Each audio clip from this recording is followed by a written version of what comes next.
All right, strap yourselves in, folks, because today we're diving headfirst into the world of the Bilderberg Group. You know, that super secret club that everyone whispers about, but no one seems to know much about for sure. Oh, yeah, they're definitely shrouded in mystery, aren't they? Big time. Yeah. And you sent us some seriously fascinating sources to unpack. We've got excerpts from Daniel Esselin's book, the one where he goes full conspiracy mode. Yeah, that one's a wild ride. Definitely. And then there's that research paper, the one with a rather ominous title, Dystopia of the Bilderberg Group. It does make you wonder, right? What could be so dystopian about a bunch of rich and powerful people having a chat? Exactly. So today, our mission, should we choose to accept it, which we do, because this stuff is just too juicy to resist, is to sift through all this information with you. We'll break down the key facts, analyze the arguments presented in your sources, and hopefully help you make some sense of the enigma that is the Bilderberg Group. Sounds like a plan. And just to be clear, we're not here to endorse any particular conspiracy theory. Oh, absolutely not. We're here to analyze the information you found intriguing and explore the potential implications of the group's actions based on your sources. Exactly. It's all about fostering critical thinking, especially in today's world where we're bombarded with information, right? Totally. How do we even begin to determine the validity of claims when we're talking about powerful, secretive groups like this? It's like, where do you even start? Well, I think a good place to start is by establishing the basics. The Bilderberg Group, factually speaking, what do we know for sure? Right, let's lay the groundwork before we jump into the deep end of speculation. So we know it was founded in 1954 by Prince Bernhard of the Netherlands, and it's essentially an annual private conference. They bring together about 120 to 150 people, some pretty influential figures, I might add. We're talking political leaders, experts from industry, finance, academia, the whole shebang. You name it, they're probably represented there. And, of course, can't forget those media figures. That's where things get really interesting because, as we all know, these conferences are famously secretive. Secretive is an understatement. No press, no public agendas, and they definitely don't release minutes from those meetings. It's like trying to break into Fort Knox. That level of secrecy naturally breeds all sorts of theories and suspicions about their true motives. Oh, absolutely. It's like a breeding ground for speculation. I mean, think about it. Like in Estellin's book, for example. He goes on and on about his attempts to investigate the group, even claiming that his car was sabotaged. Wow, that's intense. Right. And then the Dystopia paper talks about a complete media blackout around these meetings. They even quote David Rockefeller, thanking the media for their discretion over the years. Which implies, Well, it implies that their plans couldn't have been developed in public view. I mean, think about that. it definitely makes you think. If everything's so above board, why all the secrecy? Exactly. So, okay, we've established that secrecy breeds suspicion, but what exactly are people suspicious of? What are the main concerns about the Bilderberg Group that jump out from your sources? Well, one of the most common themes is this idea of a new world order. A global governance structure with massive power. Estelin, for example, goes all in, arguing that the group's goal is to create a global totalitarian state. Whoa, that's a pretty heavy accusation. Right. And he uses things like the potential erosion of national sovereignty in favor of increased UN control as evidence. So basically, he's saying they're trying to undermine nation states and create some sort of global super government. That's the gist of it, yeah. And the dystopia paper kind of echoes those fears, suggesting that the group might be exploiting crises, like the oil crisis or even the recent pandemic, to advance their agenda. So kind of like a never let a good crisis go to waste approach. Exactly. It's that whole disaster capitalism idea. Capitalize on chaos and then present your pre-planned solutions. And it raises a really important question for us all to consider. How much power should global organizations have? Is some degree of global governance necessary in today's interconnected world, or is it a slippery slope toward authoritarianism? It's a tricky one, right?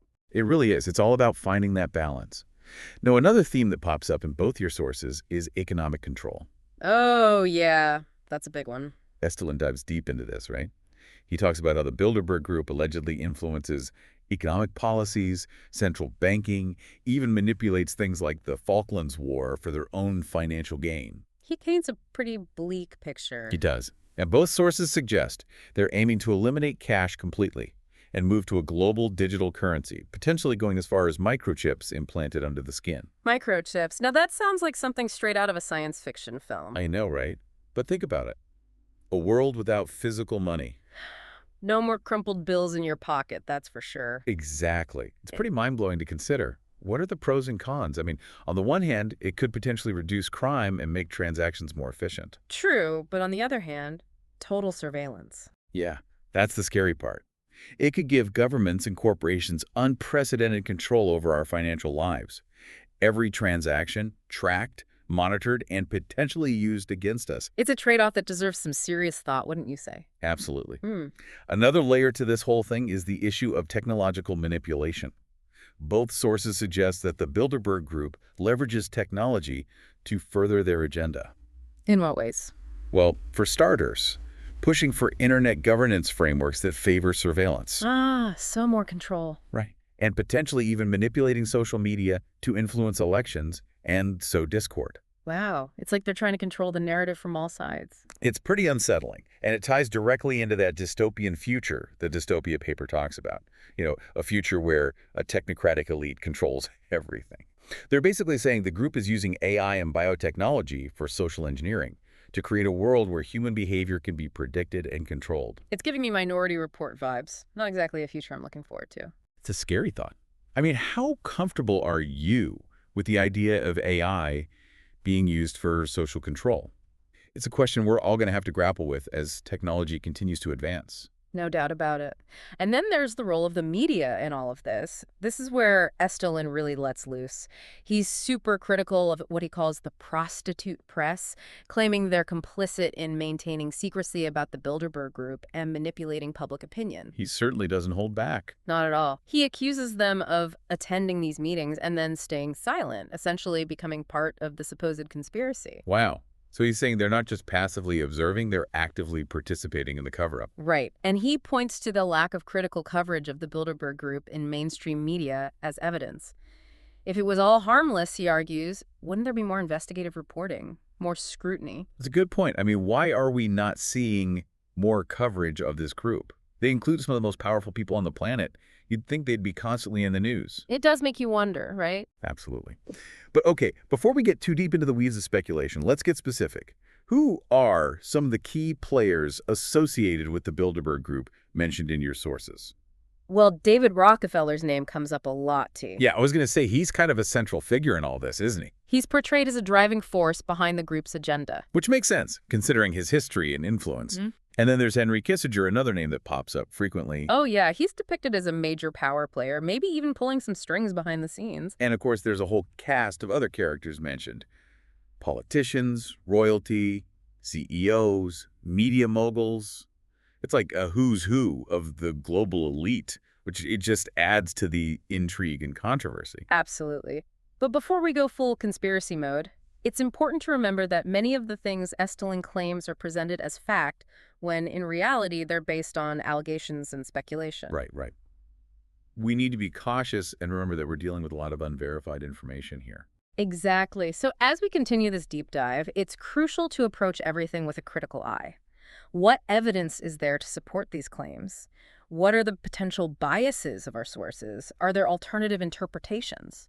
These are all questions we need to keep in mind. Always. It's like Detective 101, question everything. Exactly. We've covered a lot of ground in this first part of our deep dive. We've looked at the origins of the Bilderberg Group, the shroud of secrecy that surrounds them, some of the main concerns people have, and even touched on a few of the key players involved. We've only just scratched the surface, though. Oh, there's much more to explore. So where do we go from here? I mean, what can we actually take away from all this information about the Bilderberg Group? It's a lot to process. It is. But I think one of the biggest takeaways is this: power and influence. They often work in ways that are, well, hidden, behind the scenes.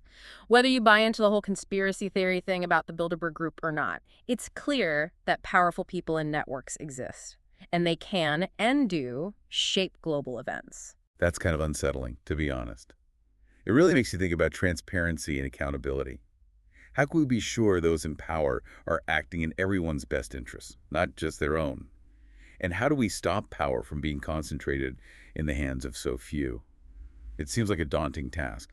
It's a question that's been around for centuries. Unfortunately, there are no easy answers. But I think it starts with, well, awareness. The more we understand about how power works, how easily our perceptions can be manipulated, and the potential consequences of all these hidden agendas, well, the better equipped we are to challenge those systems. They say knowledge is power, right? The more we know, the less likely we are to be, played. Exactly. And in today's world, knowledge is more accessible than ever. We have the internet. The real challenge is figuring out what's reliable and what's not. Separating the real information from all the noise and misinformation. It's like trying to drink from a fire hose. There's so much information out there. How can we be sure we're not falling for, like, propaganda or wild conspiracy theories? How do we navigate that? That's where critical thinking comes in. Being able to evaluate information objectively, recognize biases, consider different perspectives, forming our own conclusions based on solid evidence instead of just blindly accepting things. It's about being a smart consumer of information, right? Not just passively absorbing everything that comes our way. Exactly. And we can all take practical steps to get better at this. Like, start by diversifying your information sources. Don't just rely on one or two news outlets. Check out independent media, alternative voices, even international news sources. Get a broader perspective. It's like getting the full picture, right? Not just a sliver. Exactly. And don't be afraid to fact check.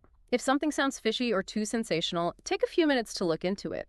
Are there reliable sources backing it up? What are other people saying about it? Yeah, being skeptical but not totally cynical. Questioning things, but being open to changing your mind when there's good evidence. Well said. But after all that, after we've educated ourselves and sharpened those critical thinking skills, then what? Awareness is important, but it's just the first step, right? Right. We need to move beyond just knowing and into actually doing something, taking action. But how? What can we actually do to challenge these powerful systems? It feels so big, almost impossible to affect. It can feel that way, for sure, but we're not powerless. One of the most basic things we can do is vote. Make sure we're informed about the issues and the candidates and hold our elected officials accountable. Voting is important, but sometimes it feels like it's not enough. Like, what else can we do to make a real difference? Well, get involved in your community. Join or support organizations that are tackling the issues you care about. Go to town hall meetings, write to your representatives, participate in peaceful protests. It's about making our voices heard. Exactly. And don't underestimate the power of everyday choices. Support businesses that operate ethically and sustainably. Consume media that's independent and trustworthy. Talk to your friends and family about these issues. So basically, walking the walk, aligning our actions with our beliefs. Exactly. Even small actions can create a ripple effect. If enough people start making those choices, it can lead to real change. It's not about feeling overwhelmed. It's about taking those small steps, being consistent, and knowing that we're not alone in wanting a better world. You got it.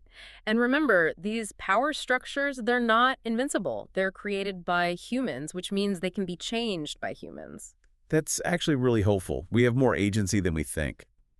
Okay, bringing it back to what we were talking about earlier, Estellin's claims about a shadow government pulling the strings behind the scenes.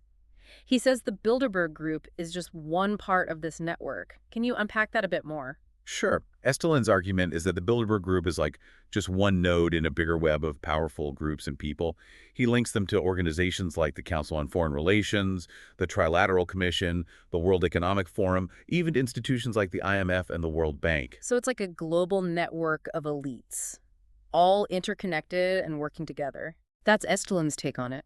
He argues that they coordinate their actions to push a globalist agenda, influencing policy decisions, shaping public opinion, ultimately working to weaken national sovereignty and individual liberties. It sounds almost like a spy thriller, doesn't it? Yeah. But how does he back this up? Does he have any hard evidence, like insider info or leaked documents? Well, most of his evidence is circumstantial. He points to the fact that there's a lot of overlap in the membership of these groups, that the same people pop up in different organizations. So the same faces in different powerful circles. Exactly. He also talks about the revolving door between these groups and government positions. People move back and forth, which makes the lines between public and private power pretty blurry. It's like they're all part of the same exclusive club, influencing things from both inside and outside the government. That's Estellin's point, and he argues that this system prioritizes the interests of these elites over the needs of everyday people. That's a pretty serious accusation, but can we verify any of this?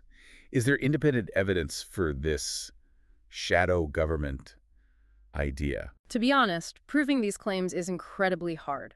These groups operate in secrecy, their meetings are private, their records aren't public. It's like solving a mystery with half the clues missing. Right.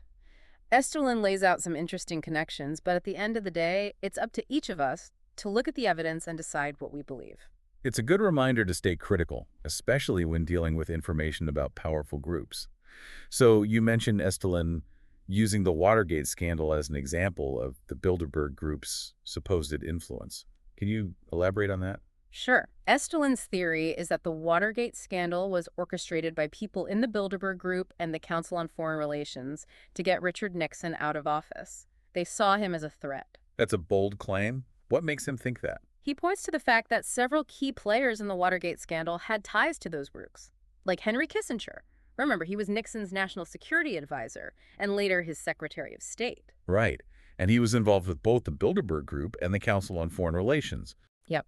So Estelin argues that these people used their positions to manipulate events from behind the scenes. Like a deep state operation, orchestrating a whole presidential downfall. That's how Estelin frames it. He sees it as a calculated move to get rid of a president who is standing in the way of their plans. It's certainly a dramatic story. But is there any evidence that these people were actually working together? Or is he just connecting dots based on their affiliations? Honestly, that's the tricky part. Proving intent and coordination in these situations is incredibly difficult. A lot of Estelin's argument is based on circumstantial evidence and speculation. So it's more of an interpretation than a proven fact. Exactly. It's up to each reader to decide how convincing they find it. We definitely need to remember to be careful and avoid jumping to conclusions without strong evidence. Okay, another topic that comes up a lot with the Bilderberg Group is this idea of them pushing for a cashless society. What can you tell us about that? Yeah, that's one of the biggest fears people have about the Bilderberg Group. Both Estelin and the Dystopia paper talk about it. The idea is that they're working to eliminate physical money so all transactions are digital. But why? What's so bad about a cashless society? The main worry is control. A cashless society would give governments and corporations a lot of power to track and control our financial activity. Every single transaction, even small ones, would be recorded and monitored. Like having Big Brother watching over your shoulder every time you buy something. Exactly. It could lead to a loss of privacy and freedom. Imagine a world where every purchase, every donation, everything you do financially is scrutinized and potentially used against you. That's pretty scary. And Estelin takes it even further, right? He says the end goal is microchip implants. He does. He believes microchips are the logical next step after getting rid of cash. They would allow for even greater control and surveillance. Like a scene out of a dystopian sci-fi movie? But is there any evidence this is actually happening? Are any governments or companies doing this? Well, there have been a few isolated cases of companies experimenting with microchips for employees, but it's mostly for security and access, and it's usually voluntary. So it's not widespread at all. Not yet, but the worry is that technology is moving so fast, the line between convenience and control is getting blurrier. Something that starts as voluntary could easily become mandatory. It's a slippery slope. What seems harmless now could become something dangerous down the line. Exactly. And that's why it's so important to talk about this and really think about what we're willing to give up for convenience or security. So we've talked about Estelin's claims about a shadow government, Watergate, and the whole cashless society thing. Let's talk about how the Bilderberg Group supposedly influences global events. Right. This is where things get really interesting. Estelin says they don't just talk about issues, they actively shape and manipulate events to get what they want. So they're like puppet masters orchestrating wars and stuff? That's what he says. He portrays them as orchestrating wars, financial crises, and all sorts of political upheaval to further their goals. Wow. That's some next-level conspiracy theory stuff. But come on. What evidence does he have? Any insider information or anything like that? He relies mostly on circumstantial evidence. He connects the dots between the people who attend Bilderberg meetings and the key players in these events. His argument is basically, look, all these powerful people were in the same room before this big thing happened, so they must have planned it. So he's just assuming that correlation equals causation. Like saying that because I eat breakfast every day, I'm causing the sun to rise. Pretty much. And while it's definitely possible that powerful people use their influence to manipulate world events, proving it is super difficult. It's like coincidence doesn't equal conspiracy. Right. We have to be careful not to jump to conclusions. So while Estelin's theories about the Bilderberg Group are fascinating, we really have to look at them critically and not take everything at face value. We need to look for hard evidence and remember that there might be other explanations. Exactly. Critical thinking is key. It's about evaluating the information we see, recognizing biases, and forming our own opinions based on the evidence. It's about being an active participant in searching for the truth instead of just believing everything we hear. Well put. It's interesting how much these concerns about the Bilderberg Group reflect our anxieties about power in general. It's like people are increasingly distrustful of elites and institutions. It's like the Bilderberg Group has become a symbol of this elite power structure, right? All this Uh, secrecy and influence hidden behind closed doors. Exactly. It taps into that fear that the system is rigged against regular people, that the decisions affecting our lives are being made in secret by people we didn't elect and who aren't accountable to us. It's like they represent everything people are worried about. And those worries show up in different ways. Some people are scared about the economic stuff, loss of financial privacy and potential for manipulation. Others are more worried about the political implications, like undermining democracy. And then there are the ones who focus on the technology side of things, the rise of surveillance and the possibility of, social engineering. It's a complex issue, for sure. It touches on some of the most fundamental questions about power and freedom in the 21st century. And it's a conversation we really need to keep having as technology keeps advancing. Absolutely. It's crucial to keep asking questions, challenging assumptions, and demanding transparency from those in power. The future might depend on it. Well, after exploring all these different sides of the Bilderberg Group, what's the one thing you really want our listener to take away from this? The most important thing is to never stop questioning, never stop learning, never stop engaging with the world around you. The truth is out there, but you have to work for it. Be curious, be skeptical, be discerning, and most importantly, be active in shaping the world you want to live in. I love that. It's like a call to action, a reminder that we all have a part to play in making the world a better, more just place. Okay, let's move on to the final part of our deep dive, where we'll explore some potential solutions and strategies for dealing with all of this. All right, so we spent a lot of time exploring the darker side of the Yeah. Bilderberg Group, all those concerns and allegations based on the stuff you wanted to learn about. But where do we go from here? What if those concerns are valid? What if these powerful people really are working in the shadows? What can we as, regular people actually do about it? Right. It's easy to feel overwhelmed. Like, what difference can one person really make against these huge systems of power? Exactly. But I truly believe there are things we can do, both on our own and together, to push back and make the world a little bit more just and transparent. I love that. It's about empowerment. Mhm. So where do we even begin? What are some practical things we can do? Well, like we've been talking about, it starts with awareness. We need to really understand how power works, how our perceptions are shaped, what the potential consequences of these hidden agendas could be. The more we know, the better equipped we are to actually challenge them. It's true. The more you know, the less likely you are to be, manipulated. Exactly.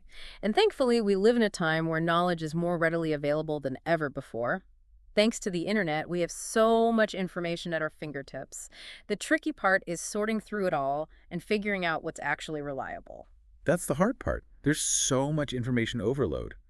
How do we make sure we're getting accurate information and not falling into, propaganda traps or conspiracy rabbit holes? It's all about those critical thinking skills, Mm-hmm. being able to evaluate information objectively, spotting biases, considering different perspectives, and Yeah. ultimately coming to our own conclusions based on actual evidence, not just blindly believing whatever we see. It's about being a thoughtful consumer of information. Exactly. And there are some things we can do to get better at it. One thing is to diversify your information sources.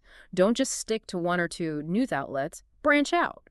Check out independent media, alternative voices, international perspectives, get a wider view of things. Just don't stay in your echo chamber. Exactly. And don't be afraid to fact check stuff. If something sounds a bit too sensational or out there, take a few minutes to do some research. Are there reliable sources backing it up?